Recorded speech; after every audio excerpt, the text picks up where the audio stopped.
Baik, Assalamualaikum warahmatullahi wabarakatuh. Bertemu lagi dengan saya Asyari. Sekarang saya akan membahas tentang teori Abraham Maslow tentang kebutuhan, jadi psikologis kebutuhan yang berhubungan dengan COVID-19 ini. Ini murni pendapat pribadi saya, tapi saya hubung-hubungkan dengan teori yang sudah ada bertahun-tahun yang lalu. Oke, teori kebutuhan terbagi atas 5 secara garis besar. Yang pertama, kebutuhan atas keinginan fisik, lalu kebutuhan akan rasa aman, lalu kebutuhan untuk social needs, bersosialisasi, keempat kebutuhan untuk penghargaan, yang kelima adalah kebutuhan untuk aktualisasi diri. Nah, oke, kita bahas, kita hubungkan dengan COVID-19 ini. Yang pertama, hubungan atas fisik. Nah, pada fisik ini itu bagaimana seseorang dapat memenuhi kebutuhannya, contoh pada saat makan, minum, atau pakaian. Nah, pada saat COVID-19 ini, itu banyak yang terganggu, memang banyak yang terganggu, tapi masih bisa lumayan tertutupi oleh adanya bantuan-bantuan sosial, dan sebagian orang juga pendapatannya masih tidak terganggu ya. Jadi, boleh saya katakan, saya simpulkan kemungkinan untuk kebutuhan fisik sudah agak tercukupi lah, walaupun pada awal-awal terjadi pandemi ini itu terjadi ribut-ribut akan kebutuhan fisik ya. Untuk saat ini insya Allah aman lah kebutuhan fisik ya. Yang kedua, kebutuhan akan rasa aman. Nah, pada awal-awal pandemi ini kebutuhan rasa aman itu sangat diperlukan. Kenapa? Pada saat awal-awal orang-orang ketakutan akan tertular, akhirnya karena kebutuhan akan rasa aman maka mereka isolasi diri, diam di rumah. Yang kedua, rasa aman akan pekerjaan, karena beberapa pekerjaan itu terjadi PHK, akhirnya tidak aman juga untuk pekerjaannya, keuangannya, akhirnya terjadi gangguan. Tapi karena sekarang sudah mulai kembali bekerja kembali, kemungkinan rasa aman ini sudah terpenuhi nih, walaupun awal-awal juga rasa aman ini terjadi ribut-ribut nih. Nah, lalu yang ketiga ada social need, keinginan bersosialisasi.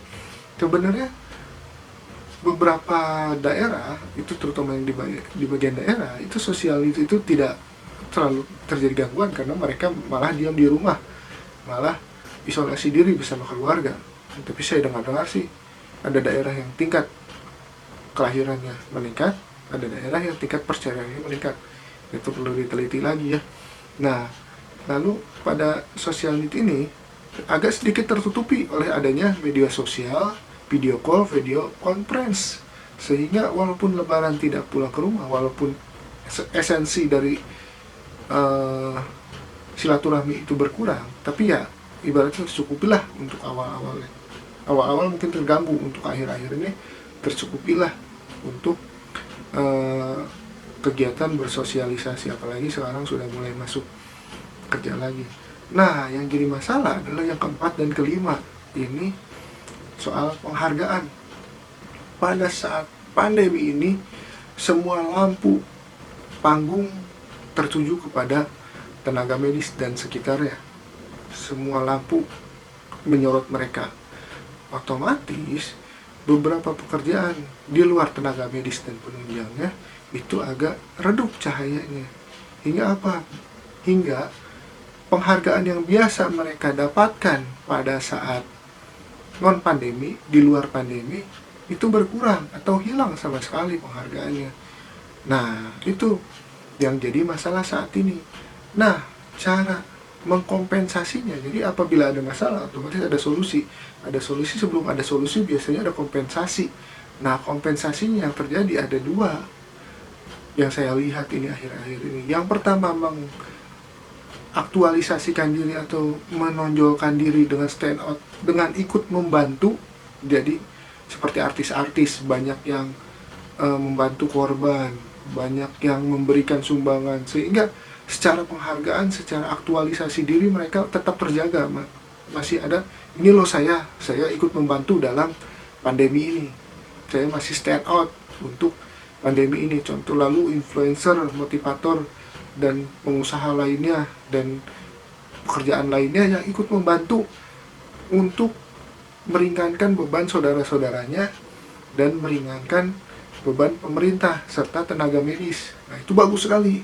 sangat-sangat bagus, itu saya puji ya, untuk mengaktualisasikan diri via kebaikan.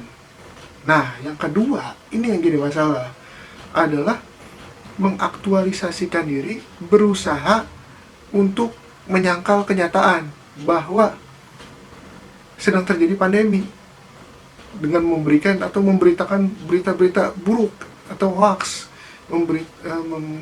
menyiarkan berita-berita yang tidak benar, menyiarkan berita-berita yang ada di pikiran mereka, yang ada di otak mereka, seakan-akan apa yang terjadi hari ini tidak terjadi.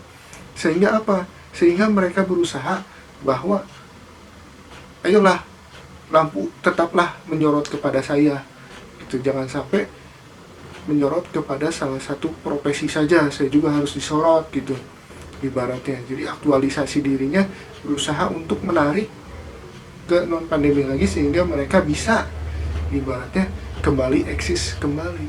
Tapi yang jadi masalah apa? Apabila kita berperilaku saat pandemi tapi seperti tidak pandemi, jadi waktu sekarang terjadi pandemi tapi kita berperilaku seperti tidak terjadi pandemi, apa yang terjadi? Akhirnya keadaan akan memburuk, penularan akan meningkat terus-menerus. Apa yang terjadi? Angka kesakitan akan naik. Semakin naik angka kesakitan, angka kematian juga akan naik. Nah, jadi saran saya kepada orang-orang yang ibaratnya kehilangan spotlight, kehilangan cahaya lampu, kehilangan self-esteem mereka, aktualisasi diri mereka, dan penghargaan mereka, yuk kita bareng-bareng bersama untuk mengaktualisasikan diri, untuk ikut membantu keadaan ini menjadi lebih baik. Nah, gimana caranya? Bisa dengan sumbangan, bisa dengan tenaga, dan lain-lain. Dan stop untuk memberitakan berita-berita aneh-aneh ya. Tenaga medis sudah capek-capek untuk melindungi masyarakat, tapi kalian beritakan aneh-aneh. Akhirnya seperti akhir-akhir ini, tiba-tiba PDP dijemput paksa oleh sekelompok pekerja gitu, dijemput oleh sekelompok orang masyarakat, dan ternyata PDP tersebut positif. Nah, apa yang terjadi? Akhirnya kan terjadi penularan besar-besaran, satu klaster terjadi. Ada lagi orang yang sudah positif karena mendengar gosip-gosip di luaran sana, akhirnya tidak mau mengkarantina diri, tetap keluar rumah, tetap menularkan ke sekitarnya. Akhirnya kan memperburuk keadaan, memperlama pandemi. Niat mereka ingin menganggap bahwa tidak ada pandemi, malah mencerumuskan untuk menjadikan pandemi terus berlarut dan terus menjadi lebih lama. Jadi pesan saya, yuk ikut berjuang untuk menyelesaikan pandemi ini. Ya minimal, kalaupun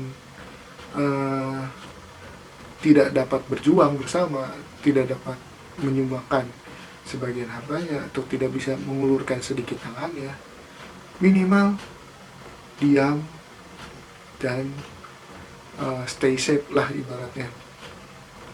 Jadi jangan memperburuk keadaan. Oke, sekian saja video dari saya, kurang dan lebihnya terima kasih.